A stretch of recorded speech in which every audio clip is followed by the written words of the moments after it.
चलिए स्टार्ट करते हैं। तो शुरू के दो पार्ट में हम लोगों ने देखा था कि किस तरीके से जर्मन्स जो है वो फर्स्ट वर्ल्ड वॉर यूएस की एंट्री से हारा था और सेकेंड वर्ल्ड वॉर में वापस से जब उसने अपने दोनों फ्रंट्स ओपन कर दिए थे कि उसने सबसे पहले पोलैंड को ऑक्यूपाई करा था, फिर इधर उसने यूएसएसआर को भी अटैक करा था, फिर फाइनली हम लोगों ने देखा था कि जापान ने पर्ल हार्बर पे बॉम्ब गिराया था। तो इस तरीके से यूएस की सेकेंड वर्ल्ड वॉर में एंट्री हुई थी एंड फाइनली यूएस की एंट्री के बाद में जर्मन जो है वो हार चुका था। अब थर्ड पार्ट में हम लोग देखेंगे नाजी वर्ल्ड व्यू के बारे में थोड़ा सा। तो इसके बारे में समझेंगे कि किस तरीके से यहाँ पर जो नाजी एक आइडियोलॉजी चल रही थी वो इम्पैक्ट कर रही थी। Now the crimes that Nazis committed were linked to a system of belief and set of practices. And Nazi ideology was synonymous with Hitler's world view. अब नाजी की जो आइडियोलॉजी थी, नाजी यू कैन से कि जो लोग Nazi जो चीज़ सोचते थे वो टोटली रिलेट करता था कि हिटलर इस दुनिया को किस तरीके से देखता है। According to this there was no equality between people but only a racial hierarchy. मतलब वो क्या कहना चाहता था, जैसे कि अपन हिटलर के बारे में यहाँ पर बात कर रहे हैं, तो हिटलर बोलता था कि भैया लोगों के बीच में कोई इक्वालिटी नहीं है, कोई भी लोग इक्वल नहीं होते। बस जो चीज निकल के आई है वो एक ही चीज है कि there is only racial hierarchy. मतलब कि अगर आप किसी पर्टिकुलर एक ग्रुप को बिलोंग करते हो, मतलब एक पर्टिकुलर अपन बोल सकते हैं कि रेस को बिलोंग करते हो, तो बस आप तभी अच्छे हो। अगर आप दूसरी रेस को बिलोंग करते हो तो आप अच्छे नहीं हो। बस इसके अलावा कोई यहाँ पे क्राइटेरिया नहीं है कि आप इक्वल हैं। Now, in this view, blue-eyed Nordic German Aryans were at the top. मतलब अकॉर्डिंग टू हिटलर सबसे बढ़िया जो रेस थी वो कौन थी? आर्यंस की, जर्मन आर्यंस की थी, जो ब्लू आइज जिनकी होती थी। एंड वाइल जो Jews were located at the lowest रंग, और जो सबसे नीचे आते थे वो जूज आते थे। They came to be regarded as an anti race, the arch enemies of the Aryans. क्या यहाँ पे क्या बोल रहे हैं कि वो आर्यंस के आर्क एनिमीज थे। मतलब आर्यंस का जो एनिमी है वो डेफिनेटली कौन? अब देखो, Aryans are the ones who were liked by the Hitler, और आर्यंस का जो एनिमी यहाँ पर बताया गया है वो किसको? जूइस को बताया गया। तो definitely the Hitler is going to execute the Jews. Now all other colored people were placed in between depending upon their external features. External features की बात करी गई है यहाँ पर कि आपकी रेस क्या है, ठीक है, यू आर मस्कुलाइन और नॉट। इन सारी चीजों पे डिपेंड करता है कि आपको कहाँ पर प्लेस करा जाएगा। तो सबसे टॉप पे किसको प्लेस करा गया था? सबसे टॉप पे आपका जर्मन आर्यंस को प्लेस करा गया था, और सबसे लो में जूइस को प्लेस करा गया था, और इन दोनों के बीच में बाकी के सारे जितने भी लोग थे, कलर्ड पीपल थे, उनको प्लेस करा गया। Now Hitler's racism borrowed from thinkers like Charles Darwin and Herbert Spencer. अभी देखो, जो ये हिटलर की रेसिज्म वाली थ्योरी उसके दिमाग में आई कहाँ से? तो जो दो अपन थिंकर्स बोल सकते हैं, देखो चार्ल्स डार्विन का यहाँ पर कोई लेना देना नहीं है, हर्बर्ट स्पेंसर का भी कोई लेना देना नहीं है। ये लोग बिल्कुल दूसरे कॉन्टेक्स्ट में बात कर रहे थे कि किस तरीके से सोसाइटी के अंदर क्या चीजें सरवाइव करती क्या नहीं करती। टोटली डिफरेंट कॉन्सेप्ट था। अपन पढ़ेंगे प्लांट्स की बात चल रही थी, तो प्लांट्स से रिलेट करके किसने? हिटलर ने प्लांट्स को रिलेट करा किससे? ह्यूमन बींग से। कि अच्छा, प्लांट्स के साथ में भी ऐसा होता है तो ह्यूमंस के भी साथ भी ऐसा ही होगा, तो हमको ऐसे ही एक्ट करना चाहिए। तो देखिए क्या है, Darwin was a natural scientist who tried to explain the creation of plants and animals through the concept of evaluation and natural selection, which you are going to deal more in the class 10th। वहां पर आपको Charles Darwin के बारे में आएगा। और Herbert Spencer ने क्या बात करी थी? The idea of survival of the fittest, मतलब जो सबसे फिट होगा वही सर्वाइव कर पाएगा, and that is for the species. ठीक है, प्लांट स्पीशीज की यहाँ पर बात करी गई थी उस टाइम पीरियड में, और एनिमल स्पीशीज की बात करी गई थी। ह्यूमन बींग्स का कोई लेना देना नहीं है इससे। Now, according to this idea, only those species survived on Earth that could adapt themselves to the changing climatic condition. अब क्या था कि जो क्लाइमेटिक कंडीशन, मतलब जो क्लाइमेट चेंज हो रहे हैं, अगर वो आप सर्वाइव कर पाओगे तभी आप क्या है कि अर्थ पे वो स्पीशीज सर्वाइव कर सकती है। सिंपल है। Now Darwin never advocated human intervention in what he thought was a purely natural process of selection. That is totally natural process. ठीक है, ह्यूमन इंटरवेंशन नहीं है, हम लोग डिसाइड नहीं कर सकते हैं। ठीक है, अब जैसे सर्वाइवल ऑफ द फिटेस्ट का जो आइडिया है वो हर्बर्ट ने दिया था। अब उसमें अपन नहीं तय करेंगे कि कौन फिट है और कौन नहीं है, nature is itself going to decide. जो फिट नहीं होगा वो नेचुरल तरीके से ही is going to be down from the earth. But यहाँ पर हिटलर ने उसको टोटली दूसरे कॉन्सेप्ट कॉन्टेक्स्ट में ले लिया और उसने बोला कि नहीं, जो फिट नहीं होगा उसको मैं एग्जीक्यूट करूंगा, मैं मारूंगा, बाकी जो है वो ऐसा नेचुरल तरीके से कुछ भी नहीं होने वाला है, ऐसे हिटलर ने समझा। However, these ideas were used by the racist thinker and politician to justify imperial rule over the conquered people. And the Nazi argument was simple. Nazi केवल एक ही चीज सोचता था, वो क्या था? The strongest race would survive and the weak one would perish. जो सबसे स्ट्रॉन्गेस्ट रेस है, अ ग्रुप ऑफ पीपल जो सबसे स्ट्रॉन्ग है, they are going to survive, and जो वीक है उनको मार दिया जाएगा, वो खत्म हो जाएंगे। Aryan race was the finest, so it had to retain its purity, become stronger and dominate the world. तो आर्यन सबसे टॉप पे है, तो बस वही अपनी प्योरिटी मेंटेन करके चले, सबसे स्ट्रॉन्गर रहे और पूरे वर्ल्ड को डोमिनेट करके चलना है। नेक्स्ट है दूसरा एस्पेक्ट था हिटलर की आइडियोलॉजी का, that is geopolitical concept of Lebensraum, और जिसका मतलब होता है लिविंग स्पेस। अब इसका क्या मतलब हुआ? इसका ये मानना था कि नई टेरिटरी जो है वो आपको एक्वायर करनी पड़ेगी सेटलमेंट के लिए। इसका मतलब क्या हुआ कि you have to conquer the nearby areas that should be included in your particular land. जो आपका जो कंट्री है उसके साथ में आप उसको इंक्लूड करते जाएंगे और आप जो है वो ग्रो करते जाएंगे। Now this would enhance the area of the mother country while enabling the settlers on the new lands to retain an intimate link between the place of their origin. Now, it would also enhance the material resources and the power of the German nation. तो for sure अगर आप किसी country को occupy करोगे और जो country उसको occupy करेगी तो जर्मन नेशन का वहां पर पावर तो बढ़ने ही वाला है। Now Hitler intended to extend German boundaries by moving eastwards to concentrate all German geographically in one place. तो वो चाहता था कि वो ईस्ट की तरफ मूव करे, and henceforth Poland became the laboratory for this experiment. और स्टार्ट कहां से करा उन लोगों ने? पोलैंड से करा। चलिए आगे देखते हैं। तो establishment of the racial state, अब कैसे उन लोगों ने स्टैब्लिश करा, जो उन लोगों ने सोचा था वो कैसे एग्जीक्यूट करा। तो जैसे ही पावर में पहुंचे, the Nazis quickly began to implement the dreams of creating an exclusive racial community of pure Germans by physically eliminating all those who were seen as undesirable. अब देखो उन लोगों ने यहाँ पर फिजिकली एलिमिनेट करने स्टार्ट करा। फिजिकली एलिमिनेट करने स्टार्ट करा मतलब क्या है? फोर्सफुली उन लोगों को पकड़ा और उनको एग्जीक्यूट करा गया। अच्छा, यहाँ पर साथ में नॉर्डिक जर्मन आर्यंस के बारे में भी बता रखा है, एक बार देख लेते हैं। So it's a one branch of those classified as Aryans and they lived in the north European countries and had a German और रिलेटेड ओरिजिन। तो क्या है? They are a type of Aryan जो कि कहाँ पर रहते थे? नॉर्थ यूरोपियन कंट्रीज में रहते थे, और जर्मनी से उनका थोड़ा बहुत कहीं ना कहीं ओरिजिन रिलेट करता था। Now Nazi wanted only a society of pure and healthy Nordic Aryans. तो वो लोग क्या चाहते थे कि भैया प्योर और हेल्दी नॉर्डिक आर्यंस ही रहने चाहिए उनकी सोसाइटी के अंदर, और वही एक डिजायरेबल कम्युनिटी के तौर पे मानी गई थी। Only they were seen as the worthy of prospering and multiplying against all others who were classified as undesirable, and this meant that even those German who were seen as an impure or abnormal had no right to exist. मतलब वो Germans भी जो कि fit नहीं है किसी तरीके से, उनको भी एग्जीक्यूट करा जाएगा। And euthanasia program के according, Helmut's father, along with other Nazi official, had condemned to death many Germans who were considered mentally or physically unfit. तो हम लोगों ने स्टार्टिंग में देखा था कि जो हेलमत वाली हम लोगों ने स्टोरी देखी थी, his father was an physician। तो उनके फादर का यहाँ पर ऑक्यूपेशन थोड़ा सा बताया गया है कि उन्होंने बाद में क्या करा था। According to the policies of the Hitler, his father executed many other his counterpart Germans। मतलब उन्होंने अपने साथी जर्मन्स को, बहुत सारे लोगों को मारा था। क्यों मारा था? क्योंकि they were not fit according to the Hitler and they have no right to exist. तो वही चीज है कि इसीलिए उनको बाद में सुसाइड करना पड़ा, क्योंकि चीजें बदल गई थी। नाउ सॉरी, कंटिन्यू करते हैं। तो Jews were not the only community classified as undesirable. तो केवल जूइस नहीं थे, there were others also, many gypsies and black living in Nazi Germany were considered as racial inferiors who threatened the biology purity of a superior Aryan race and they were widely persecuted। मतलब gypsies हो या फिर आप unfit Germans हो, जूइज हो, सबको मारा गया था। Even Russians and Poles were considered subhuman. अब रशियंस और पोल्स, अब इधर पोल्स मतलब नॉर्थ पोल साउथ पोल मत समझना, इधर पोल्स मतलब होता है कि the citizens of the Poland, जिसको हम लोग पॉलिश, आप लोगों ने सुना होगा ना पॉलिश लैंग्वेज। तो citizens of the Poland is known as Poles and hence underserving of any humanity. When Germany occupied Poland and parts of Russia, captured civilians were forced to work as a slave labor.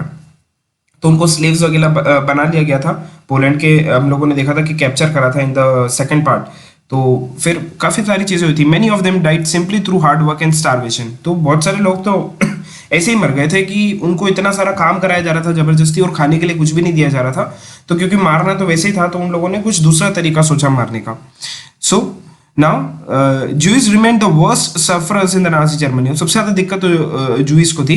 Nazi hatred of Jews had been persecutor in the traditional Christian hostility towards Jews. They had been stereotypes as the killer of Christian usurers. तो मैंने आपको starting में बता दिया था first part में कि भैया ऐसा माना गया था। अब I don't know exactly what is the history of the Jews, but हाँ ऐसा माना गया था कि they were the killers of the Christ. Until medieval times, Jews were barred from owning land and they survived mainly through trade and money lending.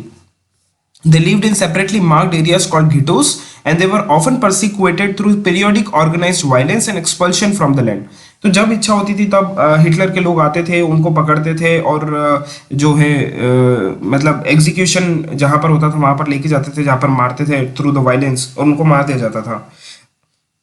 However, Hitler's hatred of Jews was based on pseudo-scientific theories of race, which held that conversion was no solution to the Jewish problem. It would be solved only through their total elimination. तो यहाँ पर जो हम लोगों ने race की theory देखी थी, तो यहाँ पर ये चीज समझ में कि आपका कन्वर्जन से कुछ नहीं होना है। मतलब you can't convert, according to Hitler ऐसा सोचता था, you can't convert the Jews into the Nordic Aryan. आप उनको बना नहीं सकते हो ऐसा। मतलब जैसे कि मस्कुलाइन है तो you can't build up the body, you have like ऐसा होता था ना कि आपको खुद को वो स्टार्टिंग से ही मतलब आपने बाय बर्थ अगर आर्यन में करा है तो वो आपके खून में ही है, आप उसको मतलब किसी तरीके से बना नहीं सकते हैं। ये ऐसा हिटलर समझता था। तो इनका एक ही सोल्यूशन था कि Jewish has to be killed, इसके अलावा कुछ नहीं हो सकता है। So from 1993 to 1938, the Nazi terrorized, pauperized, and segregated the Jews, compelling them to leave the country. And the next phase, that is 39 to 45, and concentrating them in certain areas, and eventually killing them in the gas chamber in Poland. तो बस यहाँ पर भी यही बता रखा है कि पूरे 3-4 साल की यहाँ पर बात करी गई है। तो अकॉर्डिंगली क्या करा था 3-4 साल में इन लोगों ने कि बस कुछ नहीं करा था कि पकड़ पकड़ के मारा ही था और कुछ आता ही क्या था। मतलब अपन यही समझ सकते हैं आप। नाउ रेशियल यूटोपिया के बारे में बात करा है। Under the shadow of war the Nazi proceeded to realise their murderous racial ideal and genocide and war become two sided of the same coin. तो वॉर की शेडो में अपन बोल सकते हैं कि यहाँ पर नाजी प्रोसीड करते गया और उसको ये देखो अब एक सिक्के के दो पहलू हो गए। मतलब वॉर करो या जीनोसाइड करो, एक ही बात है ना। War doesn't mean the genocide basically. आप वॉर मतलब ये नहीं होता है कि यहाँ पर जीनोसाइड मतलब क्या होता है, killing the large of the innocent people. Okay, अब यहाँ पर आप ऊपर वाली पिक्चर देखो, पुलिस एस्कॉर्टिंग जिप्सीज को भी मारा था। अब देखो यहाँ पर कितने छोटे छोटे बच्चे हैं, ऑस्विच ले जाया जा रहा है इनको। मेरे को नहीं लगता है कि इनको छोड़ा गया होगा, कितने छोटे बच्चे हैं। तो वॉर में ऐसा तो नहीं होता है ना कभी कि आप छोटे छोटे बच्चों को मार रहे हो। वॉर के अंदर तो क्या होता है कि भैया ठीक है, आप किसी कंट्री आपकी एनिमी है तो 2 armies are fighting which are capable. तो वो चीजें क्या होती है कि दैट इज लाइक कि बराबरी का लेवल का होता है। But genocide is not the solution of anything. Mass killing मतलब जो भी आएगा सबको मार दिया जाएगा, ये था। फिर उसके बाद में Poles were forced to leave their homes and properties behind to be occupied by the ethnic Germans brought in from the occupied Europes.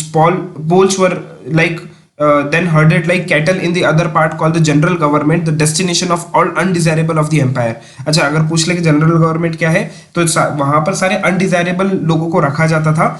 और members of the polish intelligentsia मतलब क्या होता है, पॉलिश इंटेलिजेंसिया मतलब जो काफी ज्यादा अपन ये बोलते हैं कि जो हाई लेवल के लोग रहते हैं ना, जो पोलैंड में रहते थे, वो पॉलिटिशियन हो सकते हैं, वो एडमिनिस्ट्रेटिव हो सकते थे, उन लोगों को तो पहले ही मार दिया गया था ताकि वो लोग किसी तरीके से इन्फ्लुएंस ना करें पॉलिश पीपल को कि भैया तुम लोगों को उठना पड़ेगा, जर्मनी से वापस से जर्मन से फाइट करनी पड़ेगी। तो उन लोगों को पहले ही मार दिया था। And entire people intellectual and spiritually survive. Polish children were looked like Aryans, were forcefully snatched from their mother and examined by the race expert. अब क्या होता है कि कुछ लोग जो मतलब जो पॉलिश चिल्ड्रंस थे, बच्चे, वो बेसिकली लगते थे किसके जैसे, आर्यंस जैसे। तो हुआ ये यहाँ पर कि उनको पकड़ा और जो रेस एक्सपर्ट्स थे मतलब जो पता लगाते थे कि वो सच में पॉलिश चिल्ड्रन से या फिर वो आर्यन से, तो उनको देखा जाता था। अगर वो पास कर गए रेस टेस्ट का, they were raised in German families and if not they were deposited in the orphanage where most perished. अगर उनका एक क्राइटेरिया फिक्स कर दिया था बाद में कि ऐसी अकॉर्डिंग टू दिस ये आप यहाँ से काउंट करोगे कि दे आर दी आर्यंस। अच्छा, वो पास अगर हो गए तो उनको पकड़ के किसी जर्मन फैमिली को सौंप दिया जाएगा कि आप इनको बड़ा करो। वो वापस से अपने घर नहीं जाते थे बच्चे, और उसके बाद में अगर नहीं पास होते थे रेस टेस्ट तो उनको कहाँ ऑर्फनेजेस भेज दिया जाता था, और जहां पर ज्यादा से ज्यादा बच्चे मर जाते थे, मतलब कुछ उनका वो नहीं है, सिनेरियो नहीं है उसके बाद में। Now with some of the largest ghettos and gas chambers the general government also served as the killing field for the Jews. अभी जो जनरल गवर्नमेंट वाला एरिया था वो बहुत सारे जूइस के लिए मरने के लिए भी था, मतलब कि उनको मारा जाता था वहां पर। और ये देखो, ये एक ऐसा वैगन है जहाँ जूइस को ट्रांसपोर्ट करा जाता था गैस चैम्बर्स तक, इसमें भर के ले जाया जाता था और फाइनली उनको वहां पर ले जाके एग्जीक्यूट कर दिया जाता था। तो यहाँ से हम लोगों को ये बात समझ में आ रही है कि भैया कितना ज्यादा हिटलर का हो रहा था। अब तो आप समझ ही सकते हैं कि एग्जीक्यूशन मतलब उस लेवल का कर रहा था वो, बस उसको जो ठीक लगता था वही सही है। एक ही पर्टिकुलर रेस होनी चाहिए उसके अकॉर्डिंग सोसाइटी के अंदर, उसके अलावा कोई भी नहीं होना चाहिए, और उसके ही हिसाब से सारी चीजें चलनी चाहिए। सारी कंट्री को उसको जीतना भी है, अपनी कंट्री के लोगों को भी मारना है। तो फोर्सफुली वो कितने टाइम तक, एक बात बताइए, सरवाइव करेगा? अगर वो कामयाब भी हो जाता थोड़ी देर के लिए तो वापस से पलट के लोग आते और हिटलर को अपनी जगह से हटाते ही हटाते। तो काफी ही गलत था, यहाँ पर अपन समझ सकते हैं हिटलर की जो पॉलिसी थी। अब दे रखा है कि स्टेप्स टू डेथ के बारे में बात करी है, अब कैसे वहां पर एग्जीक्यूशन पॉलिसी फॉलो होती थी। तो सबसे पहले 33 से 39 का जो पीरियड था उसमें एक्सक्लूजन इन लोगों ने फॉलो करा था, मतलब सोसाइटी से निकालना।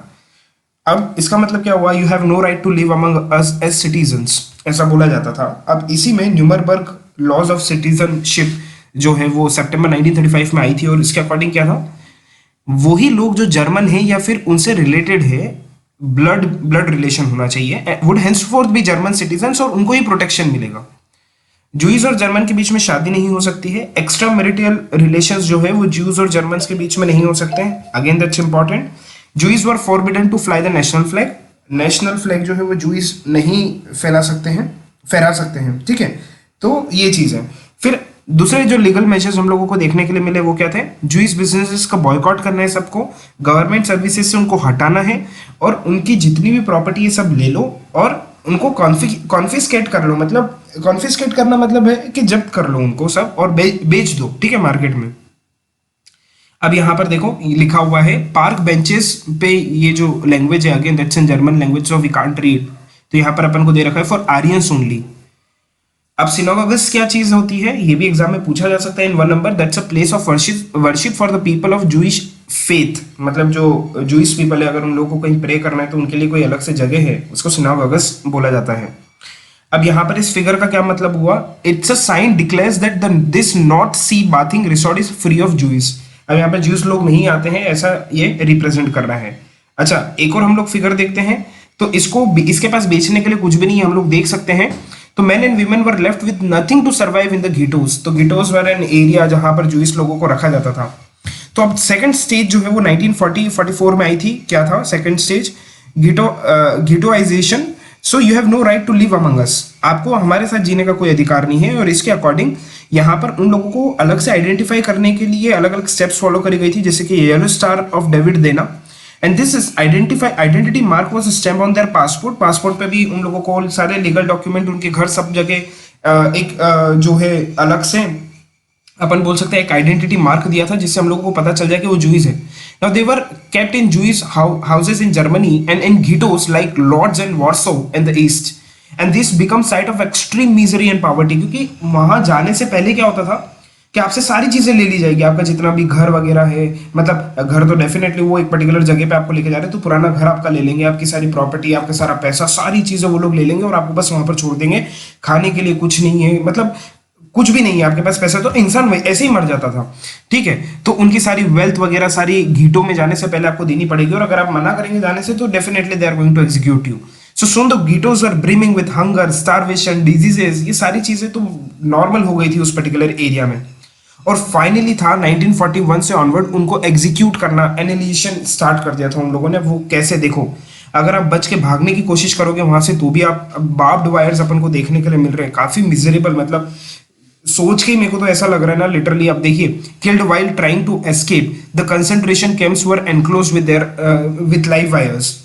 तो यहाँ पर लाइव वायर्स लगाए हुए हैं, तो अगर आप यहाँ से भागने की भी कोशिश करोगे तो you are going to die.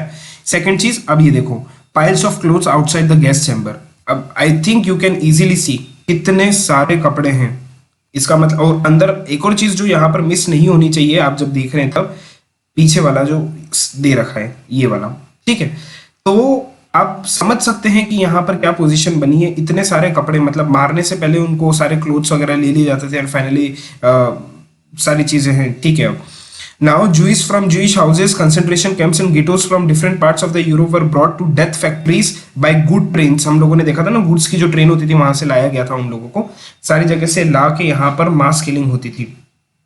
Concentration camp देखो ऐसे होते थे, बड़े बड़े कैंप्स लगते थे, यहाँ से वो लोग जाते थे। सेकंड देखो, फिगर 21, कंसंट्रेशन कैंप। तो यहाँ पर नीचे दे रखा है, camera can make a death camp look beautiful. तो डेफिनेटली सीनरी लाइक लग रहा है, बट जो जाता था उसमें उसको ही पता होता था कि he is not going to come back.